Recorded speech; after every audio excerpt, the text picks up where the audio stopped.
न हारिए प्रभु ना विसारिए, हंसते मुस्कुराते हुए जिंदगी गुजारिए, हंसते मुस्कुराते हुए काम ऐसा कीजिए जिससे हो सबका भला, बात ऐसी कीजिए जिनमें हो अमृत भरा, काम ऐसे कीजिए जिससे हो सबका भला, बात ऐसी कीजिए जिनमें हो अमृत भरा, बात ऐसी कीजिए जिनमें हो अमृत भरा, मीठी वाणी बोल सबको प्रेम से पुकारिए,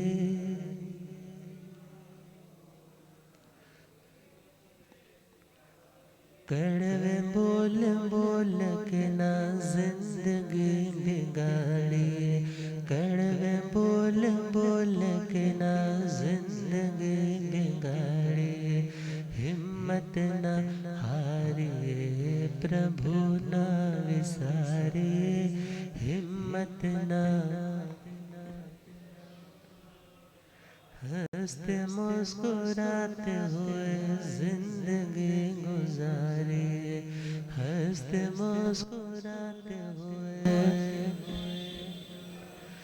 शुभ कर्म करते हुए दुख भी अगर पार है, पिछले पाप कर्मों का भुगतान ही भुगतान है, पिछले पाप कर्मों का भुगतान ही भुगतान है, अच्छे काम करते हुए दुख भी अगर पार है, पिछले पाप कर्मों का भुगतान ही भुगतान है, पिछले पाप कर्मों का भुगतान ही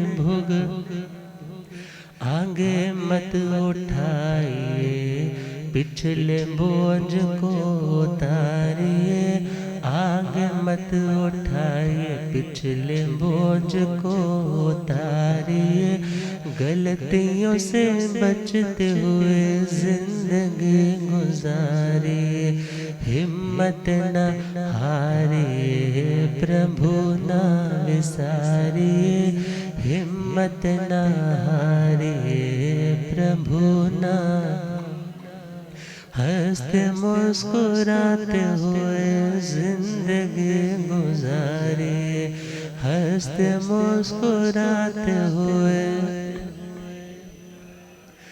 दिल की नोट बुक पे ये बात नोट कीजिए, बन के सच्चे सेवक दिल से इन पे अमल कीजिए, दिल की नोट बुक पे ये बात नोट कीजिए, बन के सच्चे सेवक दिल से इन पे अमल कीजिए, करके अमल बन के कमल तरिए और तारिए, करके अमल बन के कमल तरिए और तारिए, जग में जगमगाते हुए जिंदगी गुजारिए, जग में जगमगाते हुए जिंदगी हिम्मत न हारिए प्रभु ना विसारिए,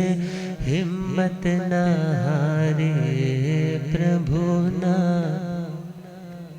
हंसते मुस्कुराते हुए जिंदगी गुजारिए, हंसते मुस्कुराते हुए जिंदगी हंसते मुस्कुराते हुए जिंदगी गुजारिए।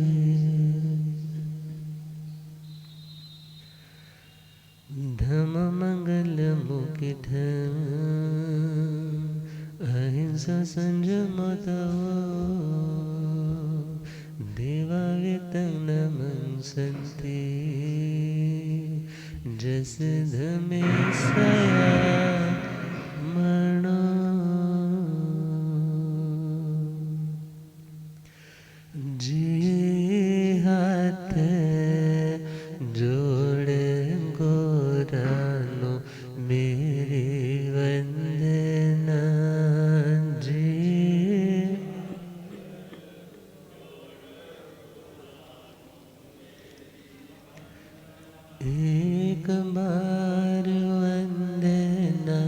हजार बार वंदना एक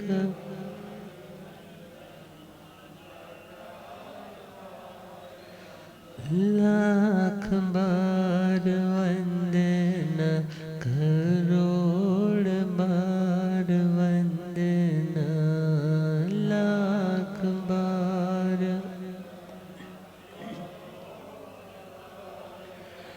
जी हाथ जोड़ गोरानो मेरी वंदना जी हाथ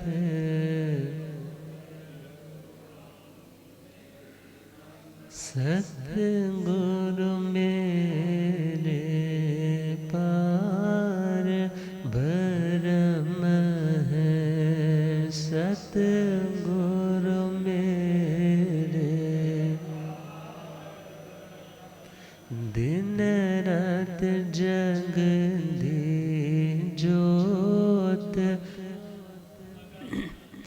दिन रात जगदी जोत अगम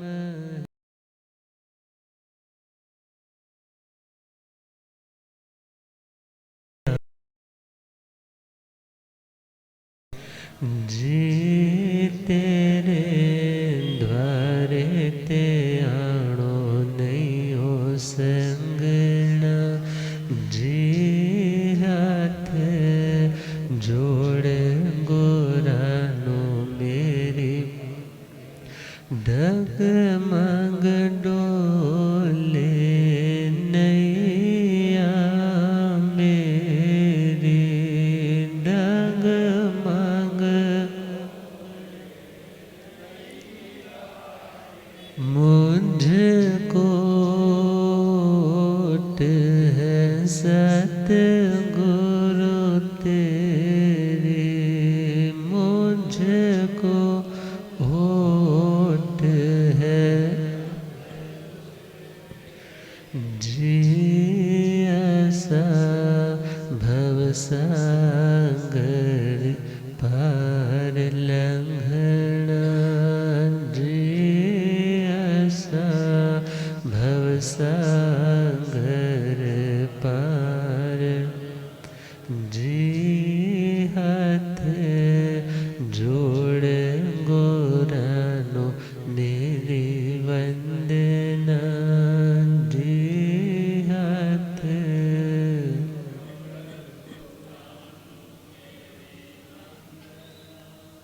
अनंत अनंत शांति के निकेतन शासनपति भगवान महावीर स्वामी के पावन चरणवृंदों में हार्दिक भावना वंदनमन।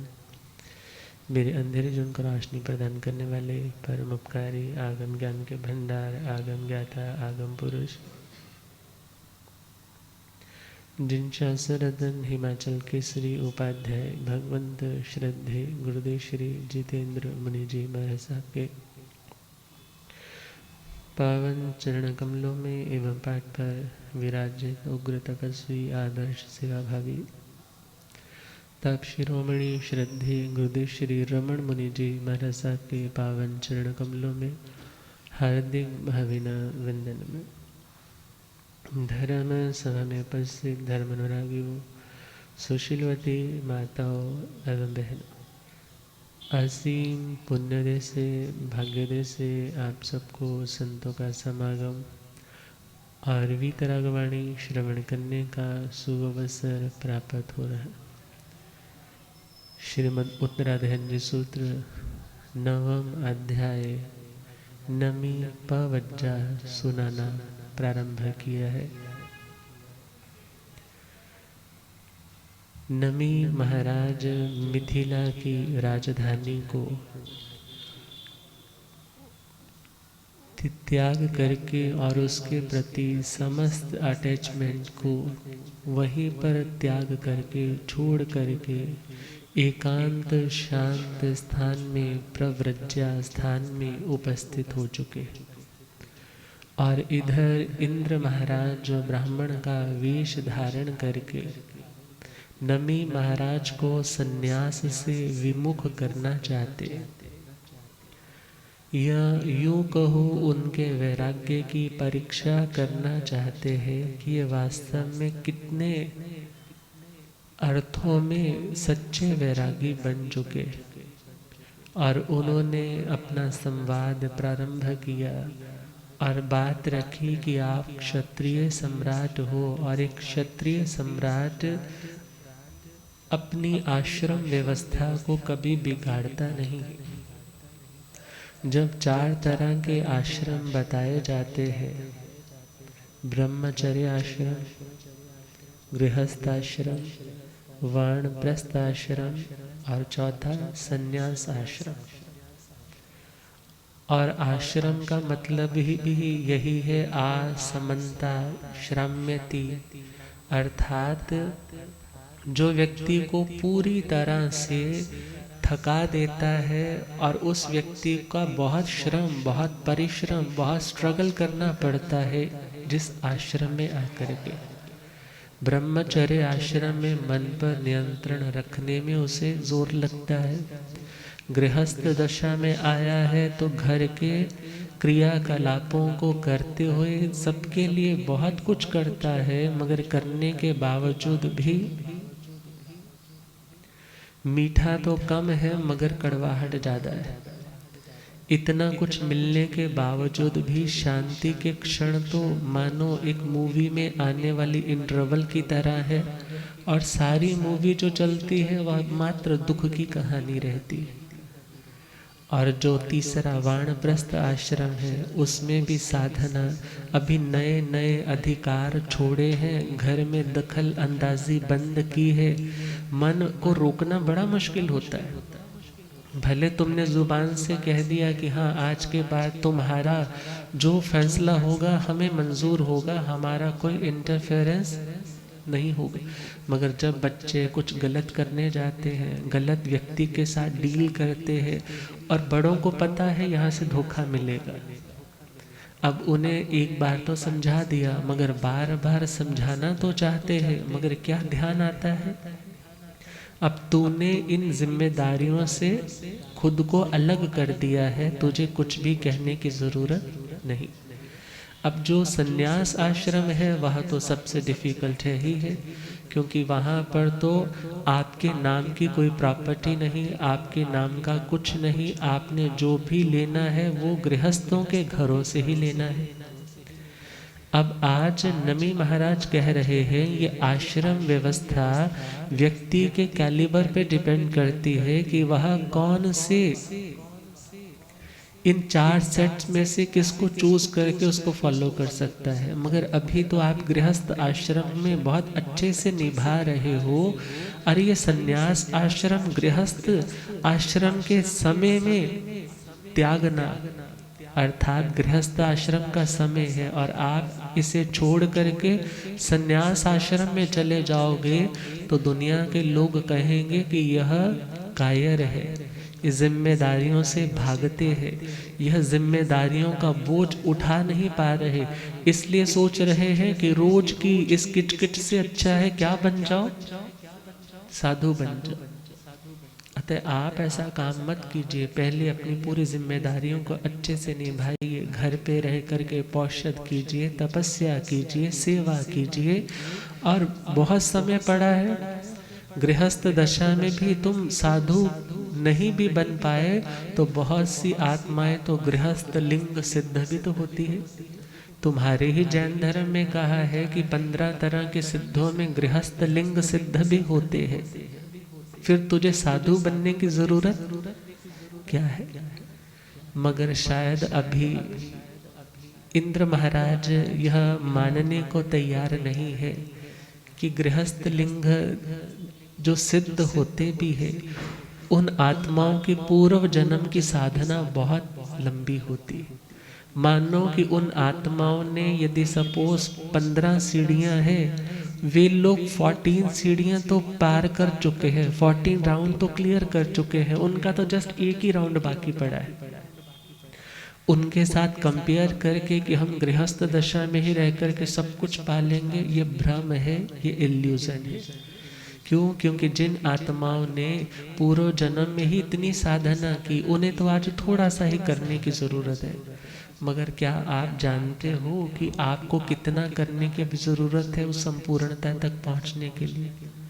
और नमी महाराज को तो जाति स्मरण ज्ञान हो चुका है, उन्हें तो पूर्व की स्मृतियां याद में आ चुकी है कि मैं देवलोक में था, उससे पहले मैं साधु था, अर्थात मेरा अभी तक लक्ष्य हासिल नहीं हुआ। अतः मुझे अपने गंतव्य, अपने लक्ष्य, अपने उस गोल को अचीव करने के लिए इस पराये का मोह छोड़ना ही होगा। और वे उनसे क्या कहने लगे? माँ से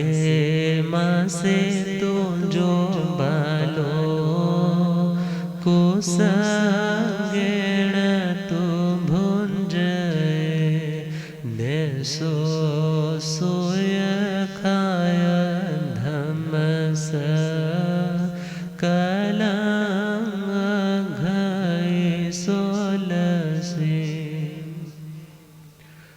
दो तरह के लोग होते हैं। पहला व्यक्ति ऐसा है जो करता बहुत कुछ है, मगर उसे यही नहीं पता मैं क्यों कर रहा हूं। करता बहुत कुछ है, मगर उसे अपने लक्ष्य का निर्धारण ही मन में नहीं है कि मुझे पाना क्या है, मैं इतना कुछ कर किसके लिए रहा हूं। और एक व्यक्ति है जिसे पता है कि मुझे क्या करना और मुझे क्या नहीं करना। जो नहीं करना उसे छोड़ता है, और जो करना है उसके लिए प्लानिंग बना करके उसमें अपना पोटेंशियल यूटिलाइज करता है, अपनी शक्ति को वहाँ पर लगाता है। अब जिसे पता ही नहीं है कि आत्मा का क्या स्वरूप है, आत्मा का अंतिम लक्ष्य क्या है, वह आत्माएं तपस्या बहुत करती होंगी, दान बहुत देती होंगी, मगर उन्हें यही नहीं पता कि आत्मा का अंतिम लक्ष्य कौन सा है। और उसी बात को लेते हुए यहाँ पर बताया है, माँ से तू जो बालो। एक व्यक्ति जो हर महीने अर्थात महीने महीने की तपस्या करता है, मास खमण पारणा, और उस पारणे में भी कुसज्ञेन तो बुंझे, कुशा के अग्र भाग पर जितना आता है ना, कुशा एक घास की क्वालिटी आती है, वैरायटी आती है, उसकी नोक पर कितना को आता है, बहुत वेरी मीगर, बहुत थोड़ा सा। मानो वह व्यक्ति पारणे के दिन मात्र इतना सा ही भोजन ग्रहण करता है। एक अर्थ तो यह है। दूसरा अर्थ कुसज्ञेन का मतलब है जो व्यक्ति कुशा के अग्र भाग से अपने भोजन को ग्रहण करता है। एक तो होता है अपने हाथ से उंगलियां लगा करके या चम्मच यूज करके तुम भोजन करते हो, मगर कुशा के अग्र भाग से तुम डिप भी करोगे तो कितना को आएगा। एक व्यक्ति जो कुशा के अग्र भाग से उस भोजन को ग्रहण करता है। और तीसरा इसी शब्द का अर्थ आता है जो व्यक्ति कुशा के अग्र भाग से अपना पारणा करता है। मीन्स कुशा के अग्र भाग को सपोज वो काट करके उनका आहार करता है, उसमें कोई स्वाद थोड़ा ही है, उसमें किसी भी तरह का कोई रस ऐसा नहीं है जो बहुत उसे अच्छा लगे। अर्थात ऐसा नीरस आहार करने वाला एक बाल तपस्वी। कैसा तपस्वी? क्योंकि एक व्यक्ति ऐसा है जो ज्ञान पूर्वक तप करता है, और एक व्यक्ति ऐसा है जो अज्ञान दशा में तप करता है। तो इन दोनों की तपस्या में श्रेष्ठ तपस्या किसकी है? जो ज्ञान पूर्वक करता है। एक व्यक्ति इसलिए भूखा रह रहा है कि मुझे साधना करनी है, किसी देव की आराधना करनी है, और वह मेरे पर प्रसन्न हो जाएगा तो मुझे यह सिद्धि मिल जाएगी, और उस सिद्धि के माध्यम से मेरा नाम होगा, मेरा यश होगा, मेरी कीर्ति होगी, मेरा नेम एंड फेम होगा, दुनिया के लोग मुझे सल्यूट करेंगे, दुनिया के लोग कतारें बांध करके मेरे पास आएंगे, और मैं बड़ी सी गद्दी पर बैठ करके सबके मनोरथ पूर्ण करने वाला बन जाऊंगा। मगर याद रखना, दुनिया की कोई भी सिद्धि आत्मा की शुद्धि से दूर है। दुनिया की कोई भी सिद्धि आत्मा की शुद्धि से बहुत दूर है और आत्मा की शुद्धि से उसका लेवल बहुत कम है। और जिस व्यक्ति ने यह सोचा कि सिद्धि का मतलब पहले पैसा इकट्ठा करो, बहुत मेहनत करो, और फिर उसके बाद वो पैसा तुम सारे का सारा यूज कर दो, उसके बाद जेब क्या हो जाएगी, उसके बाद पहले तो भर लो और उसके बाद ऐसे कमाने का भी क्या लाभ कि तुम कमा करके फिर उसका अपव्यय कर दो। और बहुत बार शक्ति प्राप्त करना तो मुश्किल है, मगर शक्ति का सदुपयोग करना और भी मुश्किल है। एक बड़े लेवल पर आने के लिए बहुत मेहनत लगती है, मगर कई बार व्यक्ति उस लेवल तक तो पहुंच जाता है, मगर उस लेवल पर आकर के अभिमान घमंड में अपनी ईगो को सेफ रखने के लिए कितने लोगों का बुरा कर देता है। बात कोई नहीं होती, मगर उसके मन में क्या रहता है, उसने कहा तो क्यों कहा, उसे पता नहीं कि मेरी पोजीशन क्या है, मेरा अस्तित्व क्या है, मेरा वजूद क्या है, वो मेरे को चैलेंज करने वाला कौन होता है। और जब शक्ति तो मिल गई, मगर उस शक्ति के कारण व्यक्ति में अहम भी आ गया, और उस अहम के कारण उस शक्ति का फिर सदुपयोग नहीं हो पाया। त्रिपृष्ठ के भाव के रूप में हम देखे भगवान महावीर स्वामी के जीव के पास कितनी शक्ति थी, मगर गलती कितनी थी उस शैया पालक की कि उसने रात के समय जो बोला था ना, म्यूजिक चल रहा है, जैसे मुझे नींद आ जाए ये म्यूजिक स्टॉप करवा देना, मगर उसने वो म्यूजिक बंद, गलती तो इतनी सी थी। और जैसे ही आंख खुली और उससे पूछा, रे तुमने वो म्यूजिक बंद क्यों नहीं करवाया, कहने लगा महाराज उसका कानों को रस ही ऐसा आ रहा था कि मुझे आपकी आज्ञा ध्यान में ही नहीं रही। अब उस राजा के मन में क्या आया, अरे मेरी आज्ञा तुम्हारे ध्यान में नहीं रही, तुम्हारी इच्छा मेरी इच्छा से प्रधान हो गई, अर्थात तुम मेरे को कुछ नहीं समझते। ईगो हर्ट हो गई, और ईगो हर्ट हुई तो उस व्यक्ति ने अपनी ईगो को प्रोटेक्ट रखने के लिए जिस प्रोटेक्टिव शील्ड को यूज किया उसका नाम क्या है, एंगर, गुस्सा। और क्या अनाउंस कर दिया कि इसके कानों को बहुत ज्यादा संगीत का आनंद लेने की आदत पड़ गई है, इसके कानों के कारण ही ये मेरी आज्ञा को भंग करने की ऐसी कुचेष्टा कर चुका है, इसलिए इसके कानों में पिघलता पिघलता शीशा डाल दिया जाए। और जैसे ही उसके कानों में वो पिघलता पिघलता खौलता हुआ, मानो कोई मेटल भी है, कोई धातु है, जब उसको आप पिघलाओगे, मेल्टिंग स्टेज तक पहुंचा दिया, और उसके बाद किसी के कानों में डालोगे तो क्या हालत होगी, तड़प तड़प करके वहां मर गया। अब उस शक्ति का पाना तो बहुत मुश्किल काम नहीं था, पूर्व जन्मों की साधना थी, मगर आज शक्ति मिली, मगर शक्ति डाइजेस्ट नहीं हुई, शक्ति का सदुपयोग नहीं हुआ, और उस शक्ति का दुरुपयोग होने के कारण नरकों की तैयारी कर ली। और हम देखे एक व्यक्ति जो दुनिया की सिद्धियां करता है और उस सिद्धि के बदौलत उसे वह शक्ति मिल जाती है, मगर उस शक्ति का सदुपयोग करना कोई विरला ही होता है जो उसका सदुपयोग करता है। अधिकार मिलने के बाद उन अधिकारों में रह करके सबका अच्छा ही अच्छा करना ये कोई विरला होता है, मगर एक व्यक्ति जो इतनी तपस्या कर रहा है, कितने कितने दिन भूखे रह रहा है, वृक्षों पर उल्टे लटक करके साधना कर रहा है, भोजन जब पारने का दिन आता है महीने महीने के बाद कुशा की नोक पर जितना सा आए उतना सा आहार करता है, मगर नमी महाराज क्या कहते हैं, ना सो सुयक खाए धम्मस, वह व्यक्ति सुअख्यात धर्म की कलंग अघई सोल सिंह, अर्थात वह सुअख्यात धर्म की 16वीं कला की भी बराबरी करने में समर्थ नहीं। अब प्रश्न आता है कि ये सुअख्यात धर्म कौन सा है।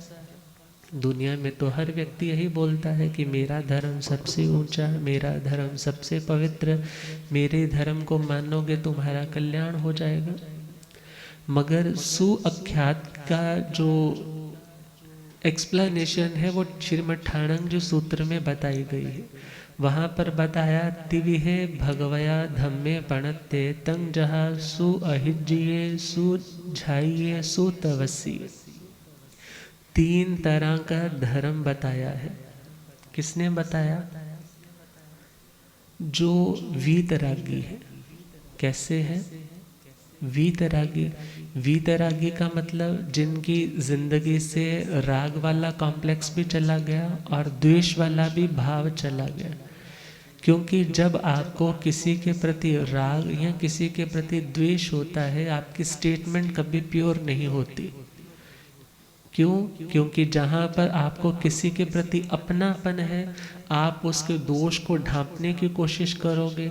जिसके प्रति द्वेष है, आप उसके ऊपर झूठा दोष लगाने की भी कोशिश करोगे। मगर जिन आत्माओं के भीतर राग भी नहीं और द्वेष भी नहीं, और उनके लिए कहा जाता है वे आत्माएं कभी भी असत्य का उच्चारण कर ही नहीं सकती। क्यों? क्योंकि असत्य को पैदा करने वाले उनके भीतर वो कर्म ही नहीं है।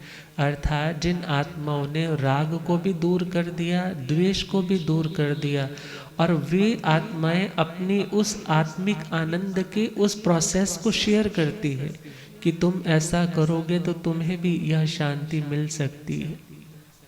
और उन आत्माओं ने इसलिए धर्म का उपदेश नहीं दिया कि मेरे को मानने वाले लोग बढ़ जाएंगे, मेरी बहुत पूजा सम्मान होगा, मेरे जय जयकार होंगे, इस भावना से नहीं, बल्कि किस भावना से? करुणा की भावना से, करुणा बुद्धि से, कि यदि ये दुनिया के लोग अज्ञान दशा में रहेंगे, तो गुरुदेव ने सुनाया था ना कि एक व्यक्ति जो वृक्ष की शाखा पर बैठा हुआ है, वृक्ष को काट रहा है। इस साइड शाखा पर बैठा है और जहाँ मूल से जुड़ी हुई शाखा है वहाँ पर कुल्हाड़ी से उसे काट रहा है। और एक व्यक्ति ने आकर के कहा, अरे मूर्ख, इस तरह से करेगा तो तू नीचे गिरेगा और तेरे को चोट पहुँचेगी, तू मर भी सकता है। वो नहीं माना, लगा रहा लगा रहा लगा रहा, और जैसे वो तो थोड़ा सा आगे ही गया था और झट से क्या हुआ, वो शाखा टूटी और वो नीचे गिर गया। और जैसे ही नीचे गिरा, अब वो क्या सोचने लगा, जो व्यक्ति आया था ना कहने के लिए कि तो ऐसा करेगा तो नीचे गिर जाएगा, ये वास्तव में भगवान था। कौन था? अब उसके पीछे पीछे, आप तो भगवान हो, आपने मुझे बताया। अब वो कहता है, भाई मैं भगवान नहीं हूँ, ये तो सीधा सा दिख रहा है, तुम ऐसा करोगे तो ऐसा होगा। और लाइफ में भी कॉज एंड इफेक्ट की थ्योरी को जिन्होंने जाना, जिन्होंने देखा, व्यक्ति के दुख का कारण क्या बताया, ये पाप कारण है। तुम्हारी ये सुखों की शाखा काटने वाला कोई और नहीं, बल्कि कौन हो? आप स्वयं हो। भगवान ने किसी चीज़ का निर्माण नहीं किया, बल्कि भगवान ने तो जो वस्तु जैसी है, जो यूनिवर्सल ट्रुथ्स है, जो जो चीज़ें अभी अनएक्सप्लोर्ड थी, उनको क्या किया है? एक्सप्लोर किया है, उनका अन्वेषण किया है, और लोगों को वो फाइनल ट्रुथ बना करके दे दिए कि भाई ऐसा करोगे तो ऐसा होगा, ऐसा करोगे तो ऐसा होगा। आग में हाथ डालोगे तो हाथ जलेगा, और जलते हुए हाथ को पानी में डालोगे तो आग बुझ जाएगी। ये तो यूनिवर्सल तीनों कालों में यही सिद्धांत होते हैं। और तीर्थंकर भगवान कोई नया सिद्धांत नहीं देते। तीर्थंकर भगवान तो उन सिद्धांतों को उस काल के अकॉर्डिंगली लोगों को बताते हैं कि तुम्हारे दुख का कारण कोई और नहीं, बल्कि कौन है? आप स्वयं हो। और कहा जाता है कि दुनिया में व्यक्ति दुखी इसलिए नहीं है कि उसके पास कोई कमी है, बल्कि वह दुखी इसलिए है क्योंकि उससे जो मिला है उसके प्रति संतोष नहीं है। और यदि जो मिला है उसके प्रति संतोष आ जाए और वह सोचने लगे क्या मैं इतना भी डिजर्व करता हूँ, और जितना मिला है, धीरे धीरे आपका पॉजिटिविटी का लेवल बढ़ेगा। जब लेवल बढ़ेगा तो बड़ा गोल अचीव करने की भी हिम्मत आएगी कि मैं और कर सकता हूँ। मगर यदि सिर्फ कंप्लेंट करने वाली आदत है तो याद रखना आप अपने पॉजिटिविटी के लेवल को खुद डाउन कर रहे हो।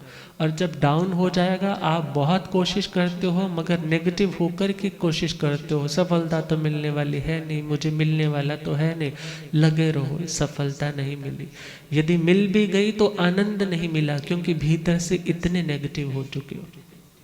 तो भगवान तीर्थंकर आत्माएं जब कभी कुछ भी बताती है तो वह निरावरण ज्ञान के आलोक में जो उन्हें दिखाई देता है वे बताती है कि दुनिया में विविधता का, दुनिया में इतनी वेरिएशंस है, कोई अमीर है, कोई गरीब है, कोई सुंदर है, कोई करूप है, कोई रुग्गी है, कोई तंदुरुस्त है, किसी का काम बहुत चलता है, किसी का काम नहीं चलता है, किसी की औलाद हो जाती है, किसी की औलाद नहीं होती है।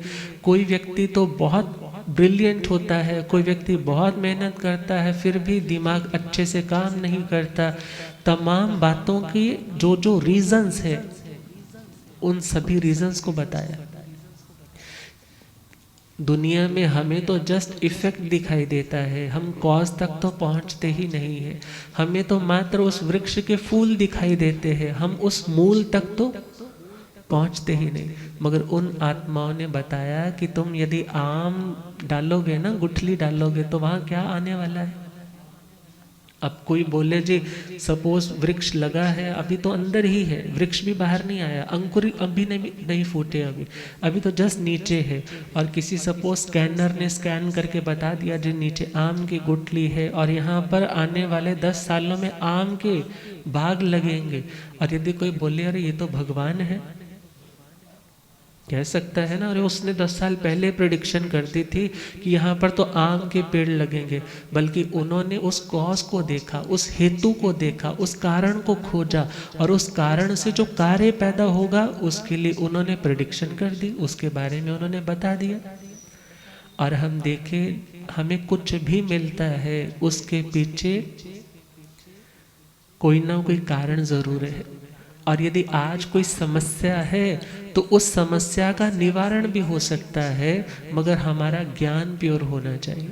और यदि हमारा ज्ञान प्योर नहीं है, हमारी जानकारी, हमारी नॉलेज यदि दूषित है, तो हमारी साधना, हमारा प्रोसेस हमें कहीं पर भी पहुंचाने वाला नहीं। तो नमी भगवान कह रहे हैं कि एक व्यक्ति मांस खमण पारणा करता है और थोड़ा सा भोजन लेता है, फिर भी वह व्यक्ति उस आत्मा का मुकाबला नहीं कर सकता जो आत्मा कैसी है, सच्चे धर्म को जानने वाली। अब धर्म किसे बोलते हैं? धर्म का मतलब है जो हमें धारण करता है, जो हमें धारण करता है।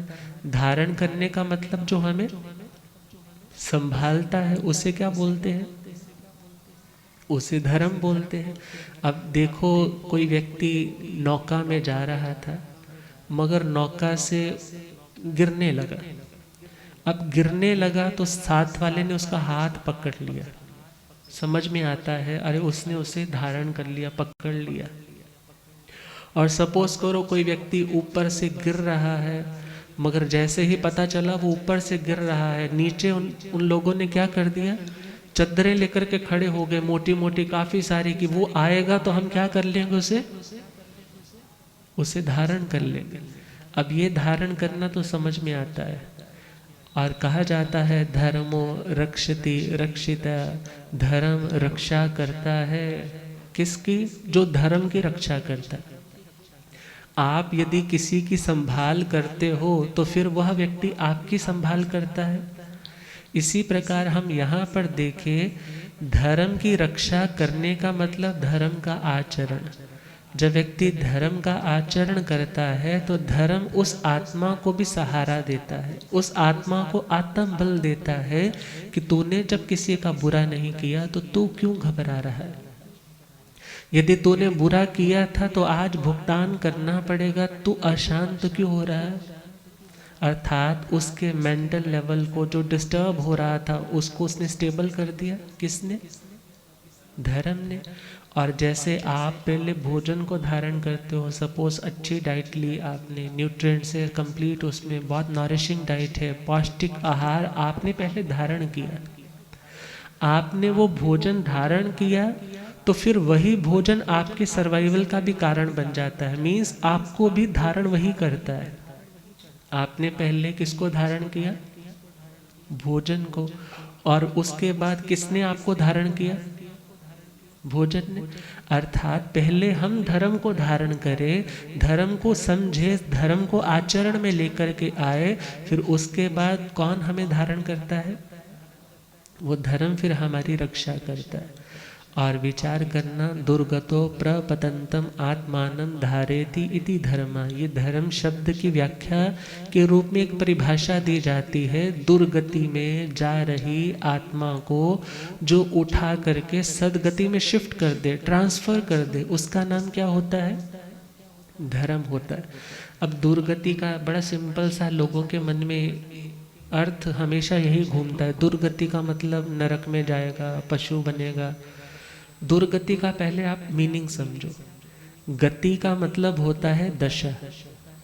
गति का मतलब दशा, मतलब एक स्टेट, एक स्थिति उसकी। जैसे कह देते हैं, अरे उस बूढ़े की तो घर में बहुत दुर्दशा है। दुर्दशा को ही क्या बोल देते हैं? उसके बच्चों ने तो उसकी दुर्गति कर रखी है, बोलते हैं ना। अब दुर्गति बोलो, दुर्दशा बोलो, या उस व्यक्ति की वो अवस्था जो बड़ी दयनीय बन गई है, उसे क्या बोल दिया? दुर्गति। जब जब आत्मा की दुर्गति होती है, जब जब आत्मा की दुर्दशा होती है, जब जब आत्मा की अवस्था, जब जब आत्मा की विचार या आत्मा की परिस्थितियां अच्छी नहीं होती, ऐसी विकट परिस्थितियों में भी, ऐसी विकट मानसिक स्थितियों में भी जो आपको धारण करता है, जो आपको सुगति में, अच्छी पर्याय में, मीन्स अच्छे भावों में ट्रांसफर कर देता है कि तुम्हारा स्वरूप ये नहीं, तुम इससे अलग हो, कर्म किया था, भुगतान करना, सोचने से नहीं, बद्दुआएं देने से नहीं, उसका मुकाबला करना है, तुझे अशांत नहीं होना। अभी तक तो तुम कहाँ थे? दुर्दशा के द्वार में। मगर जैसे ही उस धर्म का चिंतन आया, उस धर्म के संस्कार जागृत हुए, धर्म सुना था, पढ़ा था, चिंतन किया था, वो संस्कार जैसे ही उदय में आए तो आपकी सारी की सारी वो मानसिक स्थिति शिफ्ट हो गई। आप अच्छा सोचने लग पड़े। आपने सोचा जब कर्म मैंने किया है तो कर्म का फल भी किसे भोगना है। आपने दूसरों को उल्हाने देना, कंप्लेंट करना क्रॉस कर दिया। मैं नए कर्म क्यों बांधूं? पुराने वाले तो अभी तक खत्म नहीं हो रहे, पुराना कॉन्ट्रैक्ट तो मेरा कंप्लीट नहीं हो रहा, मैं नए कॉन्ट्रैक्ट पेपर पे साइन क्यों करूं? अब विचार करो, जब व्यक्ति के पास ऐसी समझ आती है तो वह व्यक्ति धार्मिक है। कैसा है? और कहा जाता है, a religious person is not only cheerful but चीयरी also. एक धार्मिक व्यक्ति सिर्फ प्रसन्न रहता है ऐसा नहीं है, बल्कि वह अपने सराउंडिंग्स को भी क्या देता है? प्रसन्नता। अर्थात उसके कारण किसी को कोई नुकसान, किसी को अशांति नहीं होती। वो धर्म कर रहा है, बैठा है, अपनी समाइक लेकर के बैठा है, किसी को कुछ नहीं कह रहा है, जैसा परोस दिया शांति से ले रहा है। यदि नहीं सूट कर रहा तो खुद उठ कर के ले लिया, यदि कहना भी है तो प्रेम से कह दिया, किसी को क्या दिक्कत है। धर्म की बातें फॉलो करने वाले व्यक्ति से किसी को भी दिक्कत नहीं और उससे भी कोई दिक्कत नहीं। अर्थात वह स्वयं भी आनंद में, उसकी सराउंडिंग्स में रहने वाले लोग भी क्या कहते हैं? ये सच्चे अर्थों में धार्मिक है। मगर जो व्यक्ति छोटी छोटी बात पर झगड़ा करे, दूसरों के अधिकारों को छीनने की कोशिश करे, मेरे सामने कुछ, दूसरे के सामने कुछ, तीसरे के सामने कुछ बोलता चला जाए, दूसरे की प्रॉपर्टी के पेपर्स पे साइन करवा करके बाद में उसकी सारी प्रॉपर्टी हड़प ले, भले वह व्यक्ति रोज मंदिर जाता है, पूजा करता है या सामायिक करता है, संतों के पास आता है, मगर उस व्यक्ति के बारे में लोग क्या बोलेंगे? बना फिरता है धार्मिक, मगर इसके जीवन में अभी धर्म सच्चे अर्थों में नहीं आया। और याद रखना, जब धर्म आता है तब व्यक्ति की जिंदगी में निर्भयता आती है। क्या आती है? निर्भयता। और जब जिंदगी में अधर्म है, याद रखना आप निर्भय कभी नहीं हो सकते। और जब जब जिंदगी में धर्म का चिंतन भी आएगा तो आपका भय दूर होता चला जाएगा। और उस धर्म के 3 पार्ट्स बताए हैं, सुअख्यात धर्म के 3 पार्ट बताए हैं, और बताया है ये 3 भाग मिलने के बाद ये धर्म कंप्लीट होता है। और पहला उसका अंग बताया है सुअधीत, अर्थात अच्छी तरह से पढ़ना। अच्छी तरह से किसको पढ़ना? शास्त्रों को। अब विचार करना है, अच्छे प्रकार से ज्ञान को प्राप्त करने का साधन है शास्त्र।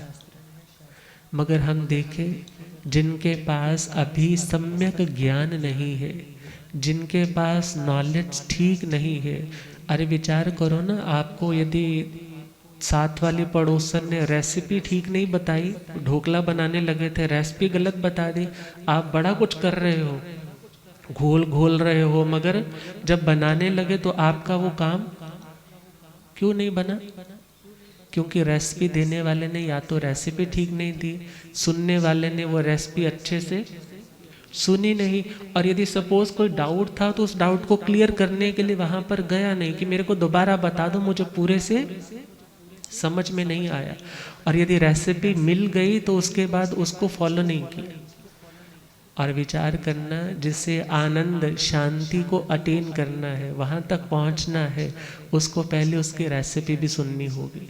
रेसिपी सुनने के बाद सपोज नहीं समझ में आया तो दोबारा से पूछना भी होगा, और पूछने के बाद उसे एक्सपेरिमेंटली उसे करने के लिए कोशिश भी करनी होगी।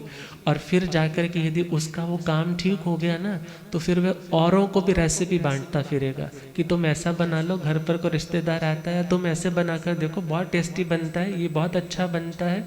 इसी प्रकार धर्म के अंगों में बताया जाता है। स्वाध्याय के 5 अंग हैं। स्वाध्याय के कितने अंग हैं? 5 अंग है। स्वाध्याय का मतलब सिंपल सा स्व अध्याय। स्व मतलब सेल्फ, अध्याय मतलब टू एनालाइज, अपनी आत्मा को देखना। सेल्फ इंट्रोस्पेक्शन इज कॉल्ड स्वाध्याय। अपनी आत्मा को पढ़ना, उसका नाम क्या है? अपने खुद को देखना, खुद की नोटबुक को चेक करना। अरे दूसरों की कॉपियां चेक करोगे तो क्या बनेगा? अपनी कॉपी को चेक करो, जहाँ जहाँ गलती है पहले गलती को गलती मानो, फिर उसको इरेज करो, फिर दोबारा से मेहनत करके जो ठीक है उसको उतारते चले जाओ।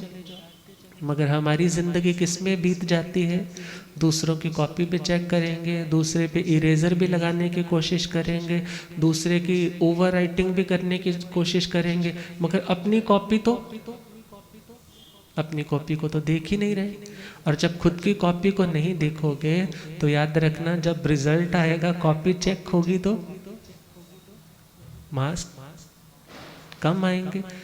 इसी प्रकार व्यक्ति बहुत बार ज्ञान सीख लेता है, मगर जो ज्ञान सिर्फ दूसरों को चेक करने के लिए रहता है उसे स्वाध्याय नहीं कहते।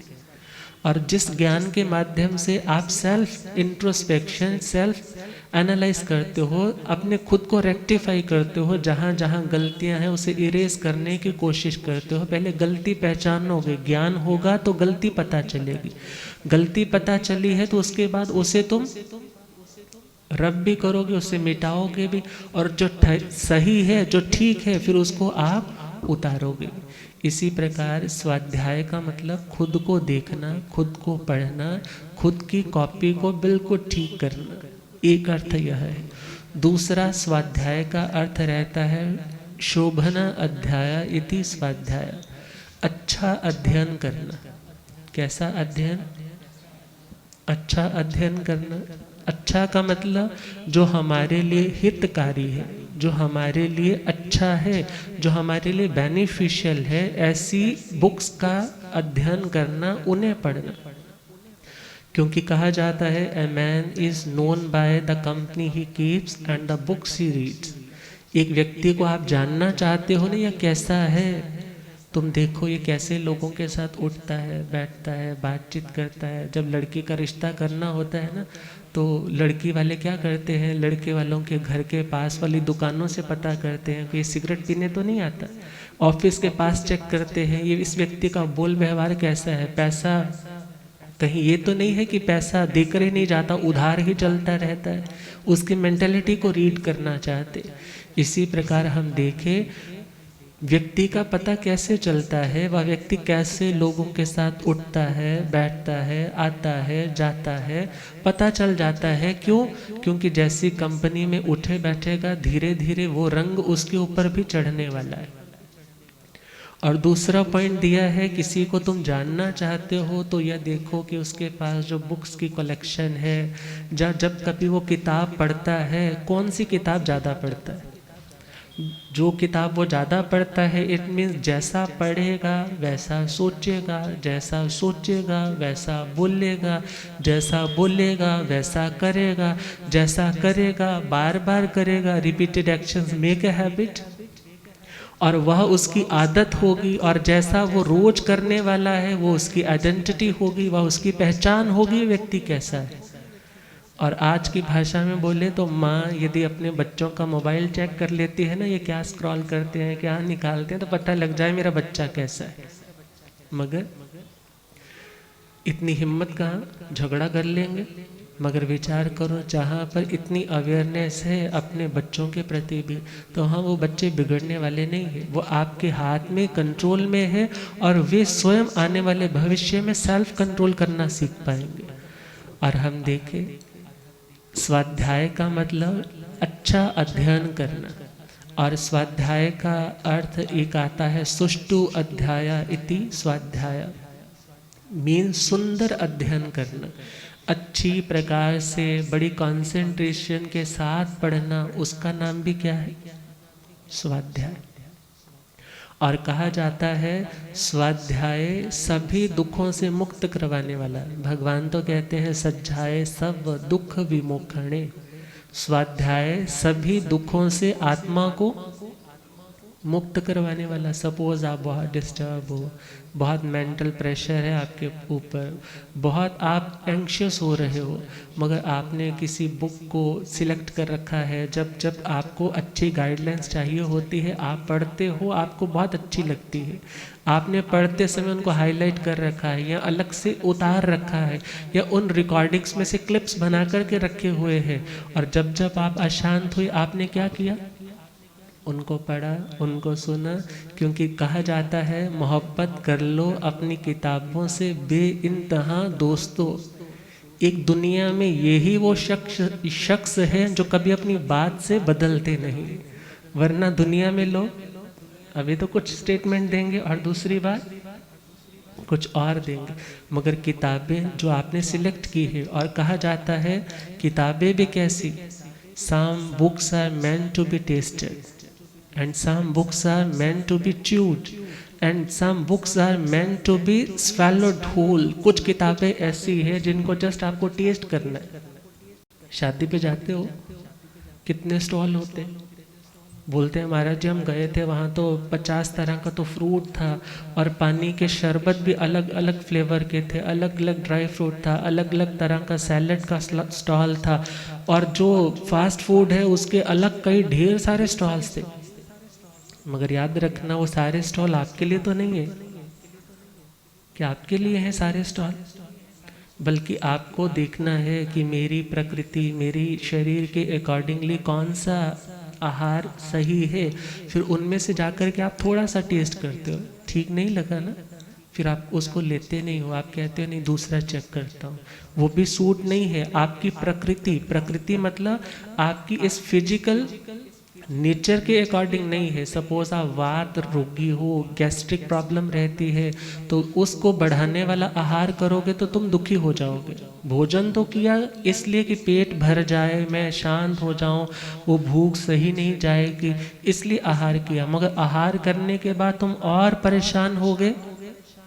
ऐसा आहार तुम्हारे लिए कैसा है, शत्रु के समान है। और यदि तुम्हारे को पित्त की प्रधानता है तो तुम अपने पित्त को नॉर्मलाइज करने वाली ऐसा आहार चूज करोगे, और यदि कफ की प्रधानता है तो कफ को शांत रखने वाला ऐसा आहार लोगे, उसको कुपित करने वाला, बढ़ाने वाला, एग्रेवेट करने वाला आहार नहीं लोगे।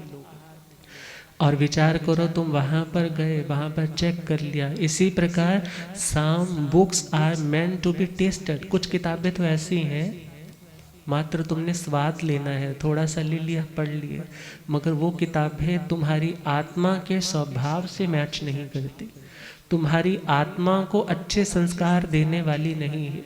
क्योंकि याद रखना, जब आप कॉन्शियस लेवल पर बैठे हो सकता है वहाँ पर तुम्हारा ध्यान कहीं और भी जा रहा है, मगर सब कॉन्शियस जो न्यूट्रल माइंड है वो तो 24 घंटे एक्टिवेट है। वो तो 24 घंटे जैसा तुम ले रहे हो, सुन रहे हो, वो सारे का सारा कहाँ जा रहा है?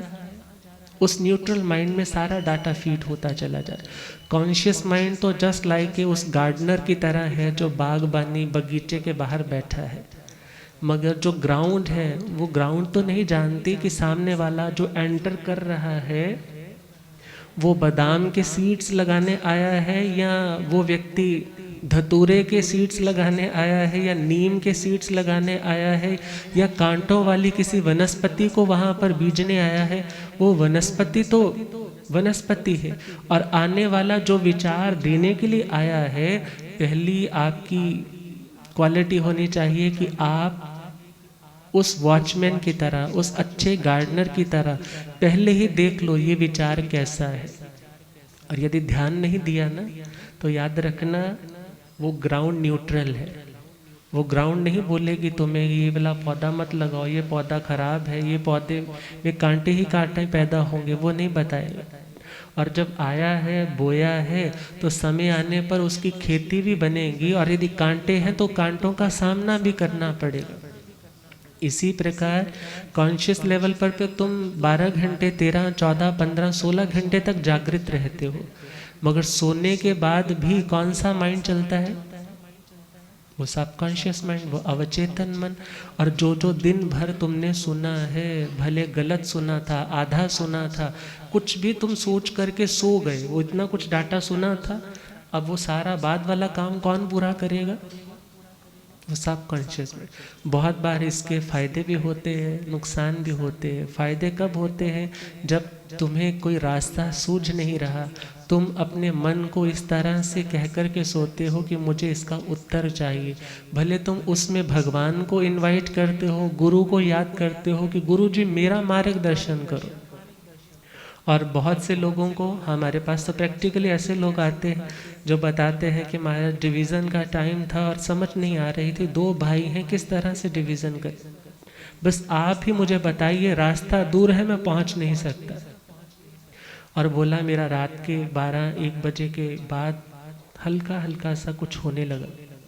मैं जैसे ही जागृत हुआ, मैंने उठ कर के जो जो विचार मन में आए मैंने सारे लिख दिए कि ऐसे ऐसे ऐसे ऐसे, ये इसको इतना देना, इसको इतना देना, और उसके अकॉर्डिंगली ही मैंने सारा बंटवारा किया। बिल्कुल शांति से हुआ, कुछ भी पंगा नहीं पड़ा, सब कुछ बड़ी तरीके से हो गया। वो कहने लगा ये सब आपकी कृपा है। मगर साइंटिफिक वे में देखा जाए, कृपा एक श्रद्धा का पोर्शन है, मगर यदि साइंटिफिक वे में देखें तो आपका वो न्यूट्रल माइंड, जहाँ पर उसे सबकॉन्शियस माइंड कहा जाता है, जो काम आपने अधूरा छोड़ भी दिया ना, जो प्रोजेक्ट एक बार शुरू कर दिया, फिर उसके ऊपर वर्कआउट करने वाला कौन सा माइंड है? कौन सा माइंड है? वो सबकॉन्शियस। और यदि सपोज आप कुछ गलत सोच करके सोए हो, दिन भर कुछ गलत सोचा था, वो आए ग्राउंड में, उन्होंने अपने कांटों वाले पेड़ लगा दिए हैं, मगर आप अवेयर होकर के उनको उखाड़ते नहीं हो, निकालते नहीं हो, तो वो भी आने वाले टाइम में अपना प्रभाव दिखाएंगे। और जब आपके बिहेवियर में चेंज आने लगेगा, तुम गुस्सा करने लग पड़े या झगड़ने लग पड़े, अशांत रहने लग पड़े, डिप्रेशन में जाने लग पड़े, याद रखना कोई भी बीमारी एकदम या एक बार में नहीं आती, उसके लिए बहुत लंबा प्रोसेस है। मगर हमें क्या लगता है ये तो अचानक से ही हो गया, इसको अचानक ज़िंदगी में ऐसा हो गया। अचानक कुछ नहीं होता, बल्कि एक लंबा प्रोसेस चलने के बाद जो व्यक्ति तो अवेयर है, वो जानता है आज जो कुछ भी है वो मेरी पुरानी खेती है, मगर एटलीस्ट मैं अब पहचान करूं, मेरे जो जो बुरे भाव है मैं उनको निकालूं, और जो अच्छे हैं उनको संवारूं, उनको बढ़ाऊं। तो हम देखें स्वाध्याय का मतलब क्या है कि उन बुक्स को सिलेक्ट करना जो तुम्हारे लिए अच्छी है। क्योंकि कुछ किताबें ऐसी हैं जो सिर्फ टेस्ट करके बस छोड़ने वाली है, और कुछ किताबें ऐसी हैं जिनको च्यू करना है, मगर च्यू करने के बाद गन्ना भी तुम च्यू करते हो, मगर उसके बाद उसमें से फेंकने वाला भी तो भाग होता है। तो हम बात कर रहे थे कुछ किताबें ऐसी जिनमें सार भाग भी बहुत ज़्यादा है मगर निस्सार भी है, तो ऐसी किताबों में से जो सार है उसे तो ले लेना, मगर जो निस्सार है उसे छोड़ दे। मगर कुछ किताबें ऐसी हैं, some books are meant to be swallowed whole, वो सारी की सारी बस खाओ चबाओ और निगल जाओ। कुछ किताबें ऐसी हैं, तो उन किताबों के बारे में जानकारी होना क्यों, क्योंकि जैसा तुम्हारा ज्ञान होगा फिर वैसा तुम्हारा तुम्हारी श्रद्धा भी वैसी होगी। क्योंकि यदि ज्ञान निर्मल नहीं है तो तुम्हारा ध्यान भी निर्मल। यहाँ पर 3 चीज़ों का सेट बताया है। पहले तुम्हारा ज्ञान निर्मल हो, ज्ञान यदि शुद्ध है तुम्हारा ध्यान शुद्ध होगा, चिंतन शुद्ध होगा, तुम्हारा चिंतन शुद्ध होगा। तो तीसरा पॉइंट दिया है तुम्हारी तपस्या भी निर्मल होगी, तुम्हारा जिंदगी में इम्प्लीमेंटेशन करने वाला जितना भी प्रोसेस है वो भी तुम्हारा शुद्ध होगा। मगर सबसे पहले प्रथम स्थान पर कौन है? ज्ञान। और कहा वो ज्ञान पाने के लिए तुम्हें स्वाध्याय करना होगा, वरना ज्ञान नहीं है, स्वाध्याय नहीं किया और पता नहीं है, आप सोच रहे बस आंखें मूंद करके बैठा रहूँगा मेडिटेशन में, अपने आप मेरे को अंदर से ज्ञान हो जाएगा, अंदर से लाइट हो जाएगी। मगर याद रखना, जब तुम्हारे पास नॉलेज ही नहीं है, जब तुम्हारे पास पता ही नहीं है कि मैं ये करने भी जा रहा हूँ तो किसके लिए करने जा रहा हूँ, तो विचार करना, बैठे रहो, भले कितने कितने स्थानों पर तुम घूमते रहो, वहाँ शांति मिलेगी, वहाँ शांति मिलेगी, मगर याद रखना जब तक ट्रू नॉलेज नहीं है, जब तक तुम्हारे पास ज्ञान नहीं है, तब तक तुम जान ही नहीं पाओगे कि क्या सही है और क्या गलत है। और जो गलत है उसे छोड़ना है, ध्यान में भी तुम्हें उस बातों को छोड़ना है। मगर यदि पता नहीं चलेगा, यदि तुम्हें पता नहीं है ये ठीक है, इसमें मुझे आगे प्रोसीड करना है, ये गलत है, इसको मैंने छोड़ना है, मुझे मात्र इनको जानना देखना है, मुझे कोई रिएक्शन नहीं करना है, यदि इन बातों का ज्ञान नहीं है, ये ज्ञान के संस्कार यदि शास्त्र स्वाध्याय से निर्मल नहीं किए तो हमारा ध्यान शुद्ध नहीं हो पाएगा। और ज्ञान भी एक तरह से उजाला करने वाला, कहा जाता है नाणं पयासयं, जो ज्ञान है वो प्रकाश करने वाला। ज्ञान का काम क्या है? घर में अंधेरा बहुत है, और याद रखना जहाँ अंधेरा होता है वहाँ डर भी होता है। क्या होता है? डर, भय होता है, व्यक्ति इनसिक्योर फील करता है। मगर जैसे ही लाइट आ जाती है व्यक्ति निर्भय हो जाता है। इसी प्रकार ज्ञान का काम है निर्भयता देना, ज्ञान का काम है जो सही है उसको सही मानना, जो गलत है उसे गलत मानते हुए उन्हें छोड़ने की प्रेरणा देना। ये काम किसका है? ज्ञान ने तो जस्ट लाइट जला दी तुम्हारे घर में, बता दिया अरे वहाँ कचरा पड़ा है, वहाँ गंदगी पड़ी है, तुम्हारी बेडशीट खराब पड़ी है, मगर ज्ञान ने तुम्हारी बेडशीट ठीक तो नहीं करनी। मात्र ज्ञान से तुम्हारा घर साफ तो नहीं हो जाएगा। जो कह दें जी बस मैं ब्रह्म हूँ, मैं आत्मा हूँ, सिर्फ कहने से तो तुम आत्मा या ब्रह्म नहीं बन जाओगे, बल्कि तुम्हें उसके लिए साधना भी तो करनी होगी। पहला पॉइंट है तुम्हारे पास ज्ञान होना चाहिए, निश्चय का, व्यवहार का। निश्चय से तुम्हारा स्वरूप वैसा है जैसा भगवान का है, मगर प्रेजेंट टाइम में तुम्हारा स्वरूप वैसा नहीं है। जैसे पहुंच जाओ अपने स्कूल टाइम में, आपके पास आती थी ना बात कि आपको A = B ये प्रूव करना है, तो क्या लिखते थे? Let us assume A = B। First पहले क्या होता था? एजम्पशन, पहले मानना जाता था कि मान लिया कि A किसके समान है? B के समान। फिर प्रोसेस चलता सही चल रहा है तो लास्ट में आकर के प्रूव हो जाता है, hence it is proof A = B। इसी प्रकार पहले पता होना चाहिए कि मैं क्या हूँ, और मेरा स्वरूप क्या है पता लग गया। मगर फिर उसके बाद एजम्पशन भी तो करनी पड़ेगी। अभी तो नहीं बन गए तुम, अभी तो तुम जस्ट एज्यूम कर रहे हो, मान रहे हो। लेट अस एज्यूम कर रहे हो, मैं मानता हूँ मेरी आत्मा किसके समान है, परमात्मा के समान। मगर अभी पूरा प्रोसेस अपने क्रोध को नष्ट करना है, माया को, लोभ को, 18 पापों को, 20 आश्रव के स्थानों को बंद करना है, निर्जरा की आराधना करनी है, 12 तरह का तप करना है। इन सभी बातों का ज्ञान और उसके बाद प्रैक्टिकली सारा कुछ होने के बाद वो आएगा, let is prove now hence it is proved A is equal to B. मगर यदि हम बस वहीं पर अटके हुए हैं, नहीं मेरी आत्मा तो बी के समान है, मेरी आत्मा तो भगवान के समान है, तो भगवान बनने वाले। और फिर वो व्यक्ति मात्र क्या बोलता रह जाता है, मेरा खो गया गरीबणी दारा, जंगला च ढूंढ दे फेरा, मेरा खो गया गरीबणी दारा, जंगला च ढूंढ दे फेरा, कोई दस दे उस मकान,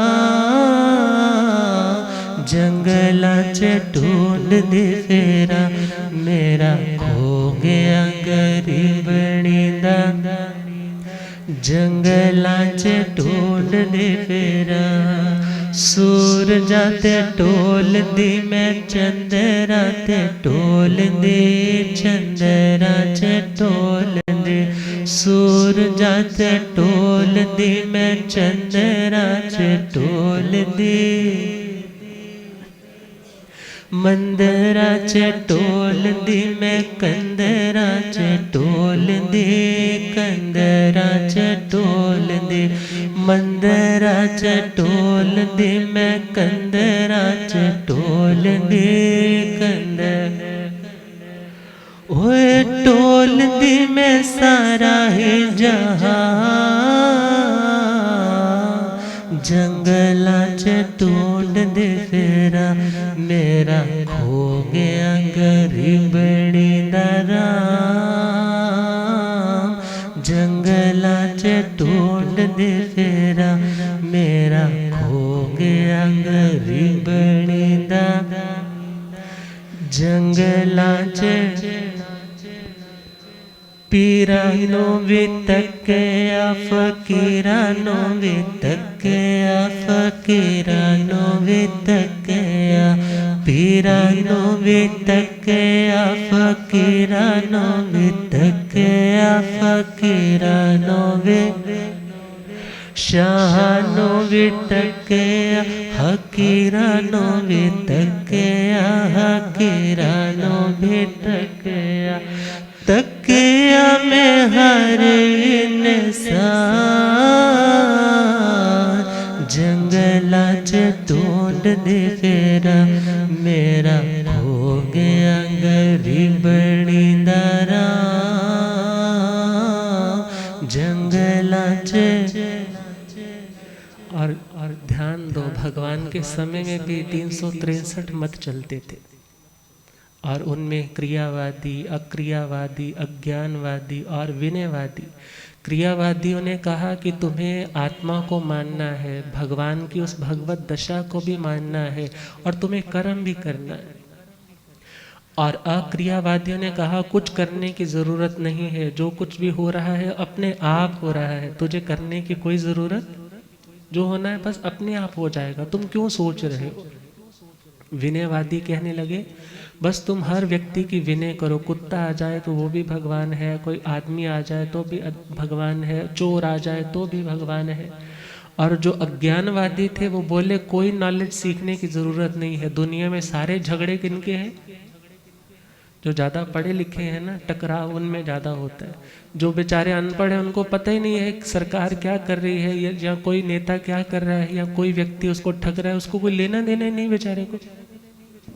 मगर भगवान ने भी क्रियावादियों में भी, क्रियावाद के भी कई सारे रूप बताए। श्रीमद् सूत्र कृतांजलि सूत्र में उनका वर्णन है, दशाश्रू स्कंद में उनका वर्णन है, और वहाँ पर जो थ्योरीज दी जाती है उनके ऊपर भी हम डिस्कशन करेंगे। किसी ने कहा कि आत्मा अंगुष्ठ प्रमाण, किसी ने बोला पूरे संसार में फैली हुई, किसी ने कुछ बोला, किसी ने कुछ बोला।